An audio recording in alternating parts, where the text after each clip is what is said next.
Hey guys, this is Chuck. Hey, welcome to another show of East to West. Once again, as I say every week, I'm excited that we can gather around the mic for the next few minutes and just talk about hope and love and whatever we want to talk about. I love it. That's one of the things I love about this show is it's completely unscripted most times, so I just get to share from my heart. And hopefully that encourages somebody out there. Before we start, I would like to lift up my friend Dave, who lost his wife, who was a dear friend of mine a few days ago to cancer. Our hearts go out to you here. We love you. I love Janet. She was a great influence in my life. I could always get a smile.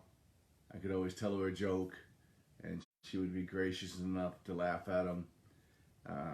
But we know she's in a better place now. We know she's with the Lord, and we're excited about that. But also, again, just here at East to West, we're just very heartbroken and sad, and send our condolences out to you. So I hope you guys are having a good weekend. It was a beautiful day today. My wife and I got to go for a walk. It was nice. It felt like it was an early spring day, which is always a bonus in October. So the last few weeks we've really been trying to delve into this whole idea of no matter how far away you go, you can always come back. And I like that concept. I like that concept, especially with God, because no matter how far away we go or how lost we think we feel, God always will welcome us back. So we talked about the Son, we talked about the Father, we talked about why the Son wanted to leave, we talked about the journey to get where he was going. But today I'd like to talk about what really called him back home. You know, the story talks about, how he had run out of money and he had run out of food, and there was a famine, and he had to work feeding pigs, and that's all the physical things that brought him back to his father. That's all the physical things. But I'd like to talk about what I really think about what really drew him back. And that was, I think, when he was sitting there feeding the pigs and thinking about home. I think he was thinking about all the times that he got to ride on his father's shoulder, or all the times he got to sit and fish with his father, all those times his father got to teach him, all those times he got to see his father show kindness to one of the servants or to a stranger or even to him. All the joy that just flowed through the house. I think when he was sitting there in that, like I said, in that trough, in that pen where the pigs were, and he was staring down at this muck, and he was staring down at this awful mess, and looking at it like it's eat or die. And while he was looking at the muck, he was remembering the beauty of home. The beauty of the relationship he had with his father. And of course, when we do things to disappoint the ones we love, the first thing that happens is shame. We feel shame. We feel like, oh, we can't ever go back. That relationship can never be mended. We've done too much. I've gone too far. I've said too much. There's just absolutely no way that relationship can be mended. And that's exactly what this guy said. And that's exactly what this guy thought.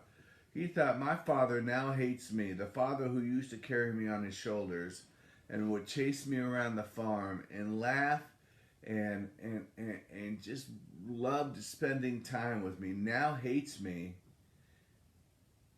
enough to where I don't even know if he would hire me back as a servant. I hope he would. Because being a servant to my Father is a lot better than eating this muck and this mess I'm staring at here. So I think that the memories tugged on him, tugged at his heart, tugged at his soul. And I think that's really what initiated the journey back home. It wasn't that he was starving. It wasn't that he was out of money. In that he was in a strange land. Yes, I think those are all physical factors, but I think in his heart of hearts, he just missed his father. But yet, he was looking at the outside world, and he was looking at all the mistakes that had been made, and all the words that were said, and all the miles between him and his father. He was looking at that as what's going to be the factor in the repairing of the relationship. If I could overcome the miles, if I could overcome the words I've said, if I could overcome the anger that was displayed in the breaking off, if I could just overcome that, then maybe my father will hire me as a servant. And it's just amazing because we know the end of the story. At this point, the son didn't know the end of the story. He didn't have hope. He didn't have the realization that his father, in this time of distance and separation, his father only grew to love him more. I'm sure, the expression, absence makes the heart grow fonder. I believe in this story that's absolutely true. And as we relate that to Jesus in our own life, when we walk away, or we feel like we've disappointed God, or we feel like we've done that one thing that is irreparable, that one thing that makes God say enough.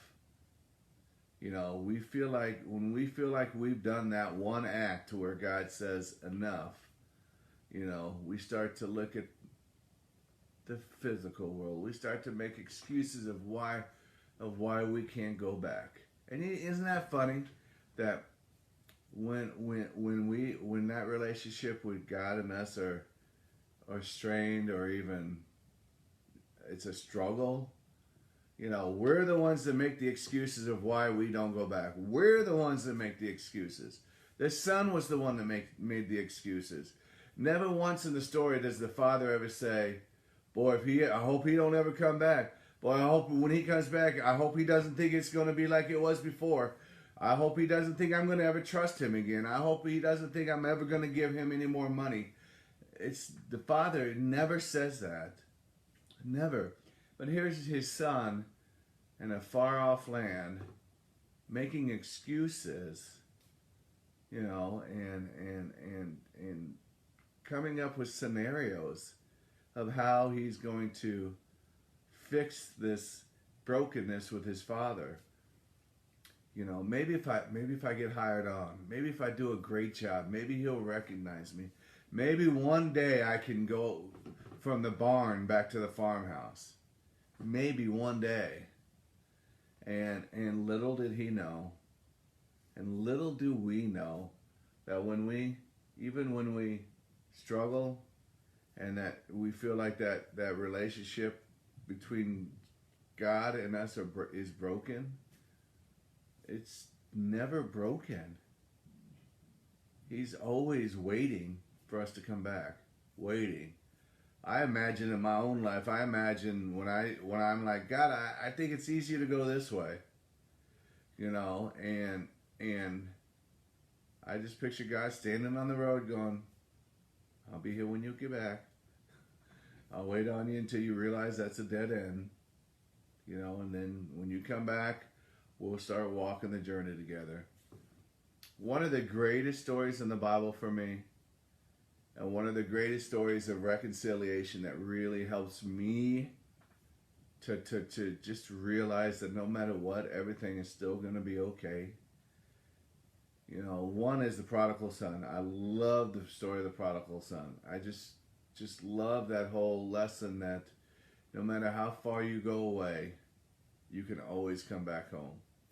And the second one is after Jesus has been resurrected, and he's spending time with Peter on the shore of the Sea of Galilee, just sitting there, and Jesus is making fish for them.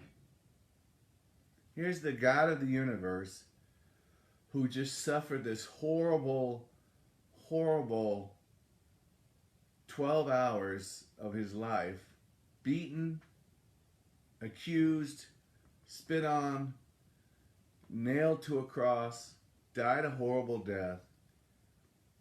All of his disciples ran out on him. They were scared for their life. They didn't know what was going on, even though Jesus repeatedly told them this must happen. And when it happened, they scattered, even to the point where Peter, even after being warned by Jesus the night before, it wasn't like a couple years ago. It wasn't like it was at the beginning of his ministry. He didn't say, hey Peter, come walk with me. Oh, by the way, in 3 years you're going to deny me 3 times. It wasn't like that. It was when at the table. And Peter was like, I'll follow you anywhere, Jesus. I'll even follow you to death. And Jesus said, tonight you will deny me 3 times. Before the sun rises, you will deny that you even knew me. And Peter's like, I'm not going to do that. I'm not going to do that. Sure enough, Jesus gets arrested. Peter's in the shadows, in the crowd, watching everything going on. And 3 times he was accused of being a follower of Jesus or a friend of Jesus. And 3 times Peter, even to the point where he was like, you don't know what you're talking about. I don't know this guy. I'm just passing through, heard all the commotion, came in to see what was going on. I don't know him. And then immediately the rooster crowed. And Peter remembers just a few short hours ago what Jesus had told him. Now I can imagine the guilt and the shame that Peter felt at this point. That he was like, oh my gosh, I've just ruined it. I walked with this guy for 3 years. I saw everything that he did. I called him the Christ. And now I've denied him 3 times. Oh my gosh. There's not going to ever be any forgiveness for this. Guilt, shame, just poured on him, I'm sure. Just sadness. So when Jesus came back, and they're sitting on the Sea of Galilee, and it's Peter, Jesus, and a fish. Jesus says to him, Peter, do you love me? And Peter says, yes, Lord. This almost makes me cry because it's just such a powerful display of how far we get. When we get to that top of the hill, Jesus will come running, and I can guarantee you he will. He will. Jesus asked Peter again, do you love me? And I'm sure at this point Peter's a little, yes, Lord, I love you. And I'm sure at the first one there was a little shame. Second one there was a little guilt. Third one came reconciliation. Jesus again says, Peter, do you love me? And Peter, I'm sure, at this point was frustrated because he said, Lord, you know I do. Now, here comes the powerful part of this story. When he says, Lord, you know I do, he didn't say, then why did you deny me, Peter? Even though I told you you were going to, why did you deny me? Why did you do that? Jesus didn't say that. He didn't bring retribution. He didn't bring condemnation. He didn't bring shame. He didn't bring humiliation. He brought reconciliation and peace. Because you know what he said? He said, when Peter said, Lord, you know I do, he said, feed my sheep. The man that had just denied him 3 times hours earlier was now told to go feed Jesus' sheep. And Jesus loves his sheep more than anything. And here he was putting Peter in charge of feeding his sheep. Same attitude the father had when he saw his son coming over the hill. When he ran to his son, he didn't say, well, what are you doing here? You here for more money? What are you here for? You know? Did you get tired of being over there? Oh, did you finally get smart and come home? He didn't say any of that. He didn't have any condemnation. He just had gratitude and love and open arms. You know, I know sometimes we struggle with our own relationships, you know, and especially with our children. And we get to that point sometimes where they're like, I don't even know who they are anymore. You know, or there's a brokenness in that relationship and you haven't seen them for a while. Just keep waiting. There will be a moment when they come back. And that moment has to be about reconciliation. That moment can't be justification or we've got to try to fix what was broken in the past. When that moment comes, you've got to realize that this moment, just like Jesus, just like the father and the prodigal son, when that moment comes and you see them on the hill, you gotta take this moment and realize, man, I love you. Let's go eat. Let's break some bread. Let's talk about how much we love each other. Because you know, when relationships go sour and there's moments of frustration, I can guarantee you that there's still love. There's still love deep down inside under all that muck. Just like the prodigal son, when he was staring at that muck and seeing himself in that muck, I can guarantee you he was still feeling and thinking about the love that his father displayed to him all those years growing up.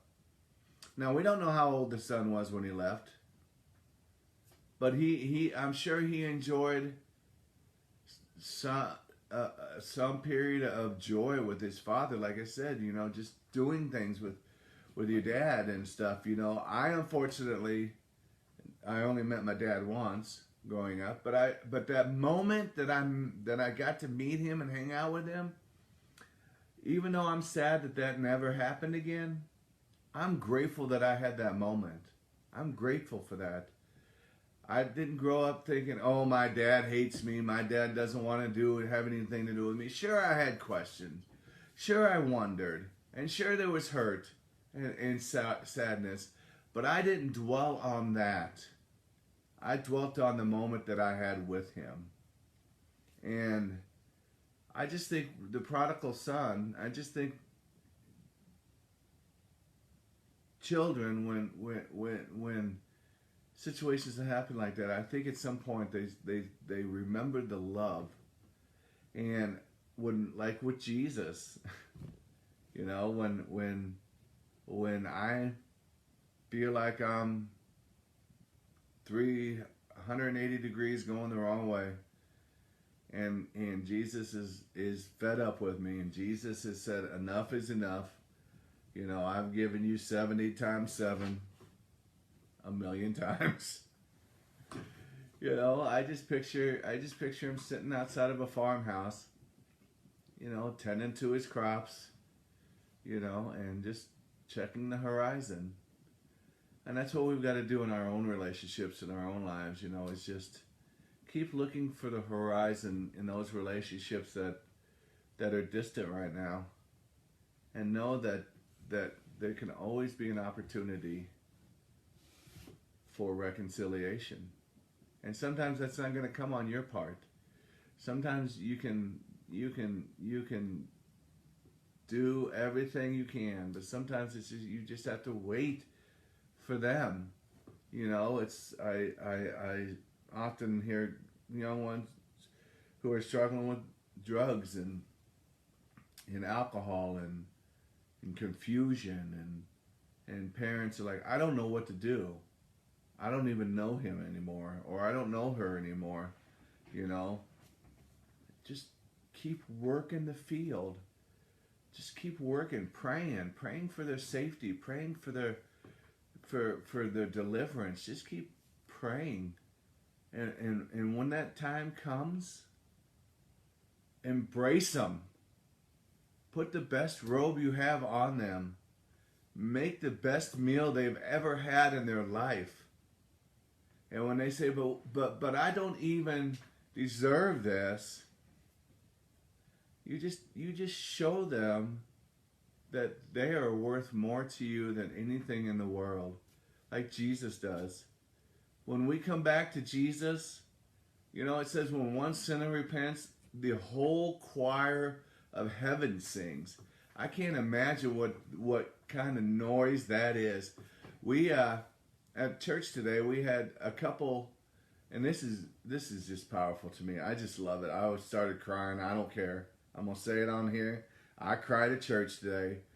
It was just powerful because it was just like this young girl, early 20s, invited another girl to go to a Bible study who had never grown up in the church. And out of that, her brother started asking questions about God. So ultimately, today, this girl not only got to baptize her friend, she also got to baptize her older brother. And that's just family. That's just crazy. That's when God is in it. You know, great things happen. You know, when God was in that father, and I believe in that prodigal son story, I believe that that's a story about us. You know, Jesus is the father, you know, and the older brother to me is the accuser. And then the son is us. You know, we haven't even talked about the older son. Boy, did he get fired up when the son came home, and he came in and here's his son wearing this fancy robe with a big ring on his finger, eating the best food that the father has. And the son throws a fit and says, "What about me? You never threw me a party. You never threw me a party. And I've been here this whole time. I didn't leave. I've been faithful this whole time." But the father says, "Yes, but your son who was dead, you know, in our sins, in his lost city, in his journey, is now alive and has come home." I just picture that's what Jesus does. If you ever want to know what Jesus does when a sinner comes home, or when we come home, or when we return to him, you want to see what that looks like? We've got a picture of it in the prodigal son. Just look inside that farmhouse window and see that table full of food, music playing. Guests have come to partake in the joy, singing going on, praising going on. Probably a confused son sitting at the table going, "Well, this is not what I expected." You know, and then look to his right, and you will see the face of God in the farmer in his father's face, looking down at his son, smiling, probably crying at this point, and saying, "Oh my gosh, you have come home. My heart is full."